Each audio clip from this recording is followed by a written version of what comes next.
नमस्कार दोस्तों, हर्षित द्विवेदी एजुकेशन में आपका स्वागत है। मेरा नाम है विनीत सागर। डेली न्यूज़ एनालिसिस 30 दिसंबर 2021। आज के इंपॉर्टेंट न्यूज़ कौन कौन सा है चेक करते हैं। टोटल 6 न्यूज़ है आज इंपॉर्टेंट।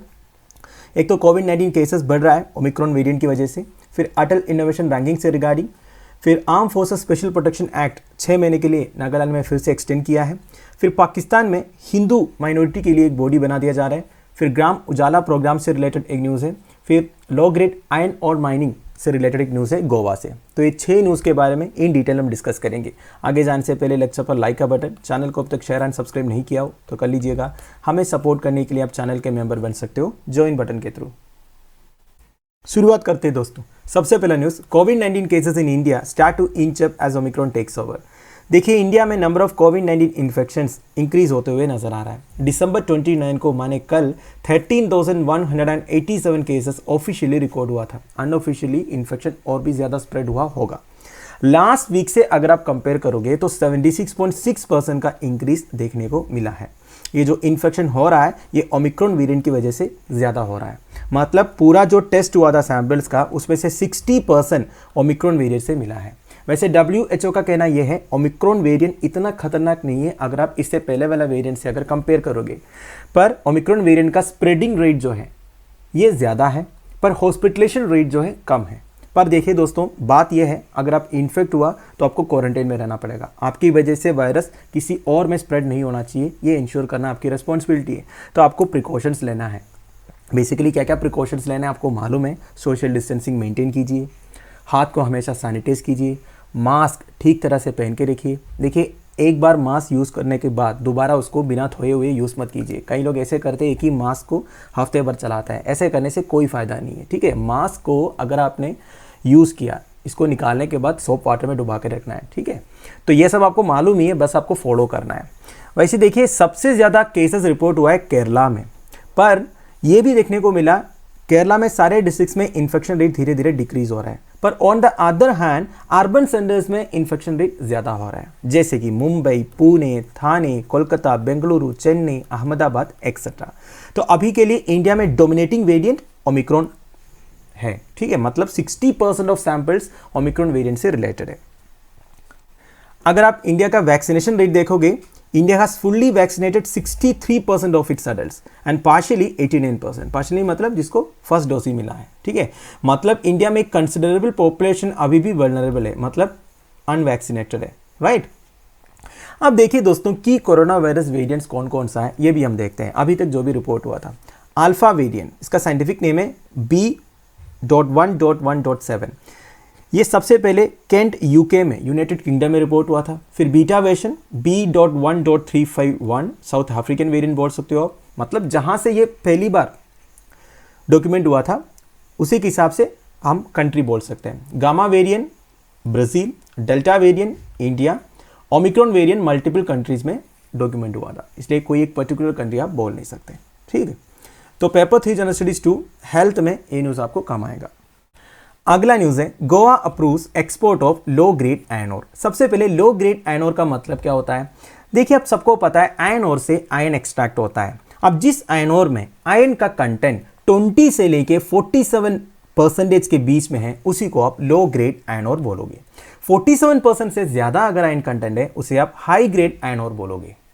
अब आपको एक डाउट आया होगा, ये जो लो ग्रेड आयरन ओर और हाई ग्रेड आयरन ओर ये कैसे बनता है? देखिए दोस्तों, वैसे जो लो ग्रेड आयरन ओर है ना, ये भी बहुत सालों के बाद हाई ग्रेड आयरन ओर बन जाएगा through different process of enrichment. जितने भी नेचुरल प्रोसेस से मिनरल्स बनते हैं ना, उसी प्रोसेस से ये लो ग्रेड आयरन ओर भी धीरे धीरे हाई ग्रेड आयरन ओर बन जाएगा। इसका एक प्राइमरी स्टेज है लो ग्रेड आयरन ओर। मतलब प्राइमरी स्टेज में ही आप आयरन ओर को माइनिंग करते हो, इसी को लो ग्रेड आयरन ओर बोलते हैं। आप देखिए, जिस आयरन ओर में आयरन का कंटेंट 47% से नीचे होगा उसे आयरन एक्सट्रैक्ट करना थोड़ा सा मुश्किल होगा ना। वैसे आप पूरा माइनिंग करने के बाद आपको केवल उसमें से आधा ही आयरन मिल जाएगा। पर हाई ग्रेड आयरन ओर में करीब 60-65% तक आयरन का कंटेंट रहेगा, तो उसमें से आयरन निकालना ईजी रहेगा। यही फर्क है, समझ में आया? आप देखिए दोस्तों, अब प्रॉब्लम यह है आजकल आयरन का डिमांड बहुत ज्यादा है क्योंकि कंस्ट्रक्शन इतना बढ़ रहा है, तो हाई ग्रेड आयरन ओर की अवेलेबिलिटी भी कम है। इसलिए दुनिया भर में लो ग्रेड आयरन ओर निकाला जा रहा है, माइनिंग करके निकाला जा रहा है, ठीक है। तो जब ये low grade iron ore mining करके निकालता है उसमें से काफ़ी सारे मिनरल्स को अलग करना पड़ता है। मैक्सिमम जो होता है उसमें सिलिका कंटेंट है, ये सिलिका पूरा अलग करना पड़ेगा। वैसे सिलिका का और भी यूसेस है, पर हमें अगर आयरन चाहिए तो सिलिका पूरा निकालना पड़ेगा। वैसे देखिए इंपॉर्टेंट आयरन बेरिंग मिनरल्स कौन कौन सा है। बेसिकली आयरन ओर में जिस मिनरल्स में आयरन फाउंड होता है वो कौन कौन सा है, हेमेटाइट हो गया, मैग्नेटाइट हो गया एंड ग्रीनलाइट हो गया। ठीक है, this deposits constitute the world's major source of iron ore. तो आयरन ओर यही 3 मिनरल्स में आपको सबसे ज्यादा मिलेगा। क्लियर। अब हम वापस न्यूज पर आता है। Goa approves export of low grade iron ore. इसके लिए थोड़ा सा हिस्ट्री समझना पड़ेगा। देखिए गोवा में पहले माइनिंग एक्टिविटी चल रहा था क्या, 1961 से पहले जब गोवा पोर्चुगीज रूल के अंडर था तब माइनिंग कंसेशंस दिए गए थे आयरन और मैंगनीज और माइनिंग के लिए। पर 1961 में जब गोवा लिबरेट हुआ and when Goa become a part of India, ये सारे माइनिंग कंसेशंस को बदल के माइनिंग लीजेस में कर दिया गया। अब what is the difference between mining concessions and mining लीजेस। Mining लीजेस means एक पर्टिकुलर पीरियड ऑफ टाइम के लिए ही आप माइनिंग एक्टिविटीज कर सकते हो। तो ये सारे माइनिंग लीजेस 2007 में एक्सपायर हुआ था, पर 2007 के बाद भी काफी इलीगल माइनिंग एक्टिविटीज चल रहे थे गोवा में। तो ऑब्वियस सी बात है काफी एनवायरमेंटलिस्ट ने इसके अगेंस्ट कंप्लेन किया था।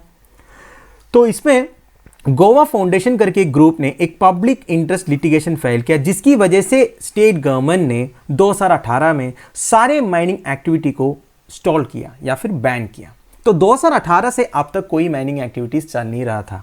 ऊपर से दोस्तों 2018 से पहले आप 2011-12 की बात ले लीजिए, गोवा की जो माइनिंग सेक्टर है ना वो स्टेट की जीडीपी में 15 से 16% कंट्रीब्यूट कर रहा था। वैसे गोवा का सबसे बड़ा सोर्स ऑफ रेवेन्यू तो टूरिज्म है, टूरिज्म के बाद सबसे अच्छा रेवेन्यू दे रहा था गोवा का माइनिंग सेक्टर। तो 2018 में जब ये बैन किया गया तो काफी एम्प्लॉयमेंट रुक गया और गोवा का जो सोर्स ऑफ रेवेन्यू है वो भी रुक गया।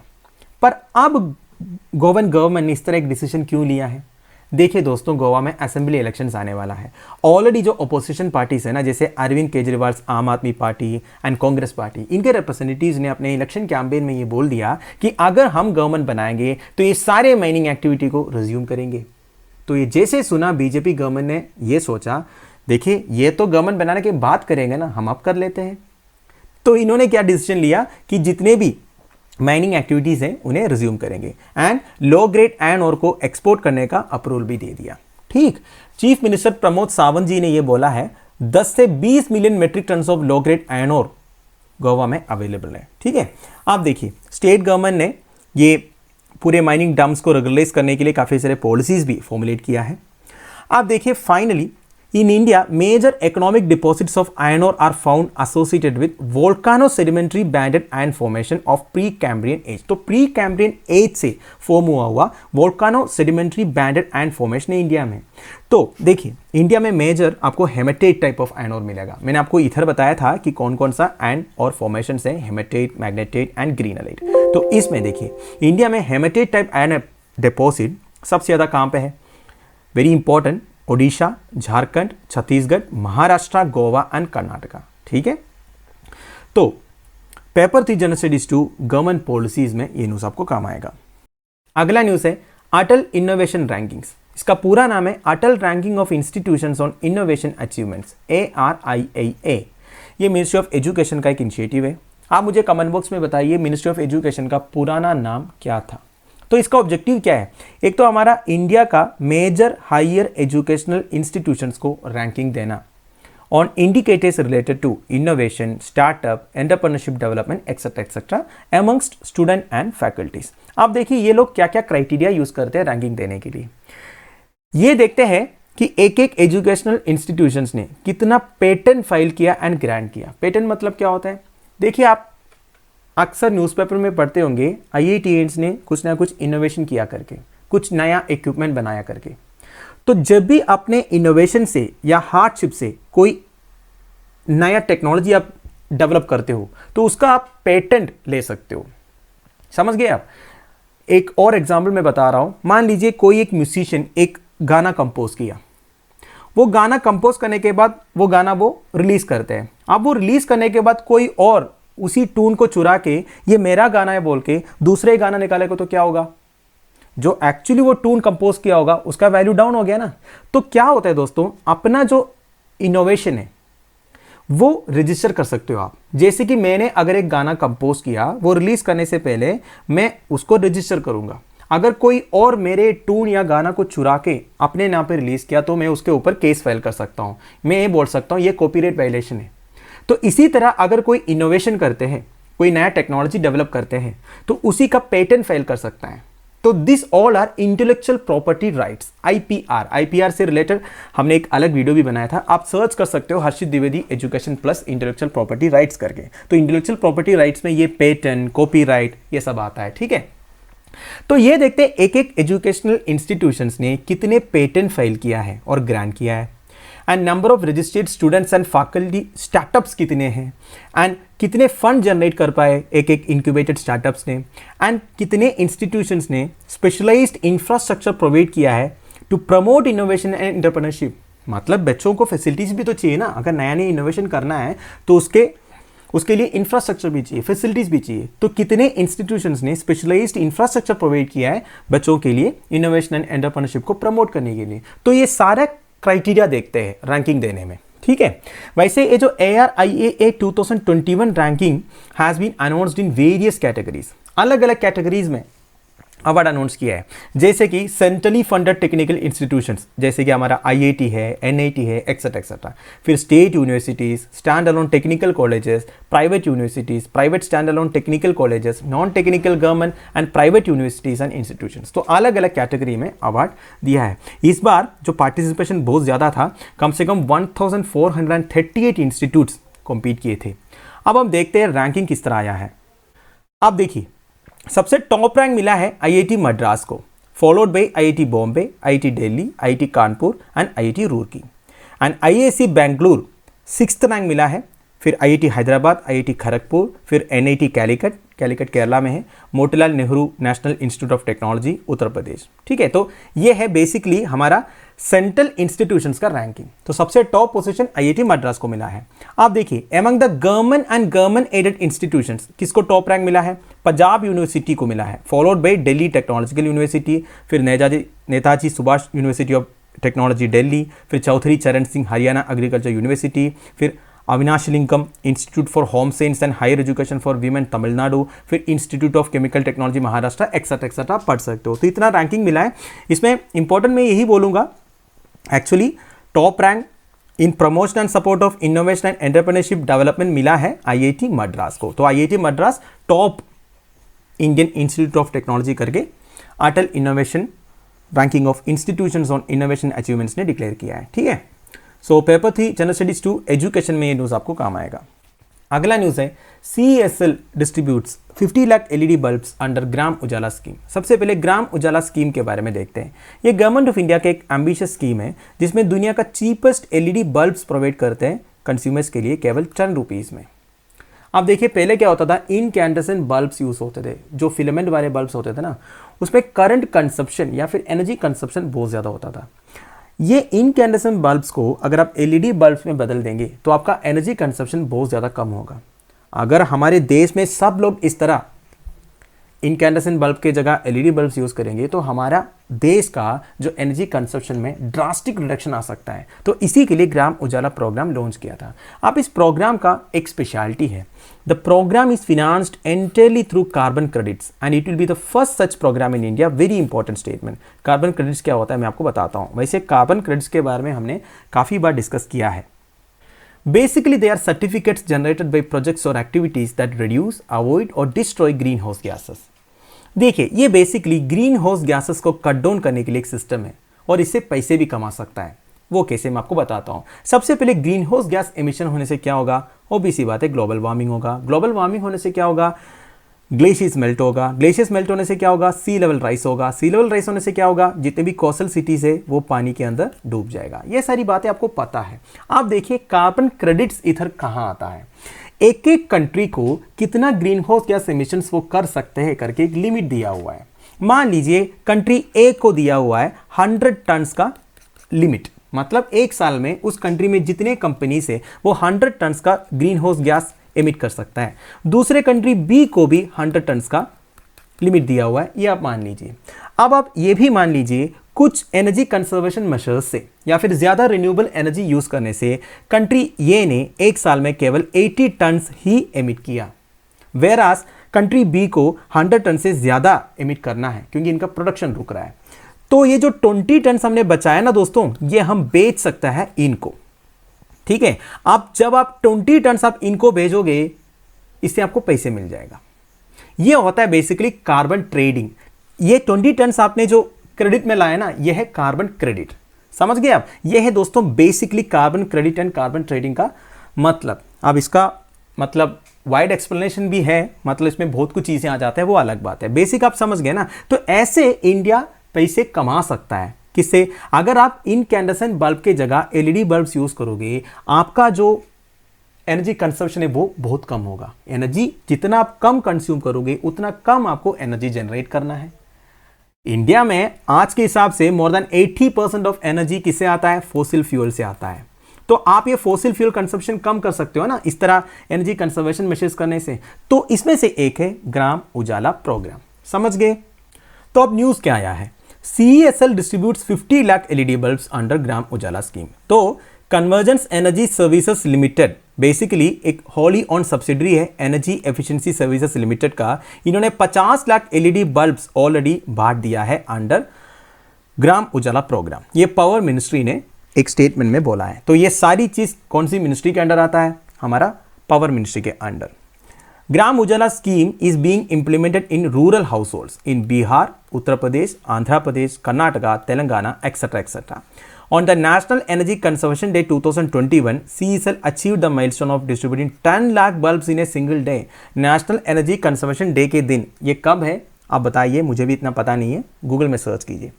तो CESL इसी दिन में 10 लाख बल्ब एक दिन में बांट दिए थे। तो CESL is providing high quality 7 watt and 12 watt LED bulbs with a 3-year guarantee at a cost of ₹10 per bulb। ठीक है, आप बस आपका जो फिलामेंट वाला बल्ब है ना, इनकैंडेसेंट बल्ब, वो जाके देना है, आपको एक्सचेंज करना है। तो जब आप एक्सचेंज करोगे आपको 10 रुपये भी देना है, आपको LED बल्ब मिल जाएगा। बस यही आपकी फॉर्मालिटी। तो आप समझ गए ना ग्राम उजाला स्कीम के बारे में। Paper 4 general studies 3 energy conservation में पर्टिकुलर न्यूज़ आपको काम आएगा। अगला न्यूज़ है AFSPA extended in Nagaland for 6 more months। देखिए नागालैंड में कई सारे प्रोटेस्ट चल रहा था AFSPA को रिमूव करने के लिए। आपको पता है 2 हफ्ते पहले एक इंसिडेंट हुआ था, आर्म फोर्सेस के एक स्पेशल यूनिट ने बाई मिस्टेक कुछ सिविलियंस के ऊपर फायर किए थे, जिसमें 13 सिविलियंस का डेथ हुआ था। इसके बाद नागालैंड में काफ़ी प्रोटेस्ट चल रहा था arm forces special powers act को रिमूव करने के लिए। पर देखिए दोस्तों, सेंटर ने डिक्लेयर किया है और 6 महीने के लिए arm forces special power act लागू रहेगा नागालैंड के अंदर। पूरा स्टेट AFSPA के अंडर होगा। ठीक, अब देखिए arm forces special power act के बारे में थोड़ा डिटेल्स। वैसे हमने ये काफ़ी बार डिस्कस किया, पिछले एक हफ्ते में कम से कम 2 बार ये पूरा हमने डिस्कस किया है। बेसिकली आर्म फोर्सेस को ज़्यादा पावर देते हैं to maintain public order in disturbed areas. तो बेसिकली डिस्टर्ब्ड एरियाज सेंटर की तरफ से जो डिक्लेयर होता है ना, बेसिकली नागालैंड के अंदर जितने भी एरिया है वो सारे डिस्टर्ब्ड एरिया के कैटेगरी में आता है अभी के हिसाब से। तो डिस्टर्ब्ड एरियाज में आर्म फोर्सेस को स्पेशल पावर दिया जाता है टू मेंटेन पब्लिक ऑर्डर। वैसे पब्लिक ऑर्डर मेंटेन करना स्टेट की रिस्पॉन्सिबिलिटी है। हमारी जो स्टेट लिस्ट में आता है public order, basically law and order जो है स्टेट पुलिस को दिया हुआ है, पर नागालैंड में ये बात अलग है। तो they have the authority to prohibit a gathering of 5 or more persons in an area. 5 से ज़्यादा लोग एक जगह में इकट्ठा नहीं हो सकता। कैन यूज फोर्स और even open fire eight after giving due warning. मतलब उधर के लोगों को वार्निंग देने के बाद वो ओपन फायर भी कर सकता है, ऐसा लॉ दिया हुआ है, ऐसा अथॉरिटी दिया हुआ है आर्म फोर्सेस को AFSPA के अंडर। मतलब देखिए इसमें काफ़ी सारे प्रोविजंस हैं। वो किसी को भी इंटरोगेट कर सकते हैं, अरेस्ट कर सकते हैं, उनके हाउसेस में सर्च कर सकते हैं, बहुत कुछ पावर्स है। ठीक है, and the act came into force in the context of increasing violence in north eastern states. देखिए नॉर्थ ईस्टर्न स्टेट्स में जो इंक्रीजिंग वायलेंस हो रहा था ना, इसी वजह से, क्योंकि नॉर्थ ईस्टर्न स्टेट्स में आपको पता है काफ़ी सारे इंसर्जेंट ग्रुप्स हैं, वो नागालिम ग्रुप्स के बारे में आपको मालूम ही होगा। Arm forces special power bill was pass by both houses of parliament and it was approved by the president on September 11, 1958। ठीक है, तो बेसिकली 1958 से ये चल रहा है। ठीक है, ये एक्ट पास हुआ था 1958 में। अब हम वापस न्यूज़ पर आते हैं। देखिए न्यूज़ तो आपको समझ में आ गया होगा। तो नागालैंड में और 6 महीने के लिए AFSPA एक्ट लागू होगा। सेंटर का कहना यह है स्टेट का जो कंडीशन है वो डिस्टर्ब्ड है एंड डेंजरस है। वैसे यूनियन गवर्नमेंट ये जो प्रोटेस्ट चल रहा था ना, प्रोटेस्ट के बाद एक हाई लेवल कमिटी फॉर्म किया था ये arm forces special power act remove करने के लिए। पर कमेटी ने भी यही रिकमेंड किया कि नागालैंड अभी भी डिस्टर्ब्ड एंड डेंजरस है, तो स्टेट की जो जनता है उनकी सुरक्षा के लिए हम ये कर रहा है करके इन्होंने बोला है, right. So paper 3 general studies 2 government policies, paper 4 general studies 3 role of external state and non state actors in creating challenges to internal security में ये न्यूज आपको काम आएगा। आज के final news, Pakistan sets up first ever body of Hindu leaders. देखिए पाकिस्तान की तरफ से एक गुड जेस्चर दिख रहा है। पाकिस्तान में जितना माइनॉरिटी कम्युनिटीज टेम्पल्स है, बेसिकली हिंदू टेम्पल्स है, उनके टेक केयर करने के लिए पाकिस्तान हिंदू मंदिर मैनेजमेंट कमेटी कॉन्स्टिट्यूट किया है। ऑलरेडी पाकिस्तान में जितना गुरुद्वारा है उनके मैनेजमेंट के लिए, टेक केयर करने के लिए पाकिस्तान सिख गुरुद्वारा मैनेजमेंट कमेटी है, तो उसी लाइन पे ये हिंदू मंदिर मैनेजमेंट कमेटी भी काम करेंगे। इनका इनॉग्रल मीटिंग हो चुका है। Meeting was chaired by minister for religious affairs पीर नूर उल हक कादरी। ठीक है, तो देखिए वैसे पाकिस्तान में एक इवैक्यूएट ट्रस्ट प्रॉपर्टी बोर्ड है that manages religious properties and shrines of Hindus and Sikhs. मतलब पार्टीशन के बाद जितने हिंदूस एंड सिख्स इंडिया की तरफ माइग्रेट किए थे ना, उनके religious properties and shrines manage करने के लिए पाकिस्तान में ऑलरेडी एक इवैक्यूएट ट्रस्ट प्रॉपर्टी बोर्ड है। अब ये कितने सही तरीके से काम कर रहा है ये हमें मालूम नहीं है, बस मैंने आपको बता दिया। तो देखिए उधर की हिंदू कम्युनिटी का काफ़ी सालों से डिमांड था इस तरह एक पाकिस्तान हिंदू मंदिर मैनेजमेंट कमेटी होना चाहिए करके। तो इनके रिलीजियस अफेयर्स मिनिस्टर ने ये बोला है, problems of non Muslim population of Pakistan are being solved on priority basis. बहुत अच्छी बात है, जितने भी नॉन मुस्लिम पॉपुलेशन है पाकिस्तान के, उनके जितने भी प्रॉब्लम्स है वो प्रायोरिटी बेसिस में सॉल्व किया जा रहा है। वैसे देखा जाएगा तो पाकिस्तान में हिंदू जो है बिगेस्ट माइनॉरिटी कम्युनिटी है। अब करेक्ट पॉपुलेशन कितना है ये पाकिस्तान गवर्नमेंट ने अभी तक ठीक से रिवील नहीं किया है। वैसे इनका लेटेस्ट सेंसस के हिसाब से करीब 20 करोड़ से ज़्यादा इनका पॉपुलेशन है। उनमें से कोई लोग बोलते हैं 4 लाख पॉपुलेशन है, कोई लोग बोलता है 40 लाख है। तो करेक्ट आइडिया हमें है ही नहीं कितना हिंदू पॉपुलेशन है उधर। अगर आपको पता है तो आप मुझे कमेंट बॉक्स में बता दीजिएगा, ठीक है। आप देखिए मेजोरिटी ऑफ पाकिस्तान का हिंदू पॉपुलेशन सिंध प्रोविंस में सेटल्ड है, ठीक है। उधर अपना कल्चर, ट्रेडिशंस, लैंग्वेज वगैरह मुस्लिम रेजिडेंट्स के साथ वो शेयर करते हैं। पर देखिए they often complain of harassment by the extremist. उधर भी एक्सट्रीमिस्ट लोग हैं जो हिंदुओं को परेशान करते हैं। तो काफ़ी सारे रिलीजियस प्रोसिक्यूशंस का भी न्यूज़ आया था पाकिस्तान की तरफ से, ये सब आपको मालूम है। वैसे देखिए how many minorities are there in Pakistan. Pakistan में 5 मेजर एथनो रीजनल कम्युनिटीज़ हैं, Baloch, Muhajir, Punjabis, Pashtuns, Sindhis, they are smaller groups. अगर आप रिलीजियस एंड सेक्टेरियन ग्रुप्स की बात करें तो उधर अहमदीस है, क्रिश्चियंस है, हिंदूस है, कलाशा है, पासीस एंड सिख्स है, शिया मुस्लिम सेक्स भी है एंड इंक्लूडिंग इस्माइलीज एंड बोहरास। वैसे पाकिस्तान एक सुन्नी मुस्लिम मेजोरिटी वाला कंट्री है पर उधर शिया मुस्लिम सेक्स भी है, ठीक है। तो paper 3 general studies 2 international news में ये न्यूज़ आपको काम आएगा। तो दोस्तों that's end of it. I hope आपको सारे न्यूज़ अच्छी तरीके से समझ में आया होगा। लेक्चर की PDF एज यूजुअल आपको टेलीग्राम चैनल में मिल जाएगा जिसका लिंक नीचे प्रोवाइडेड है। Thank you for watching, bye bye, have a nice day.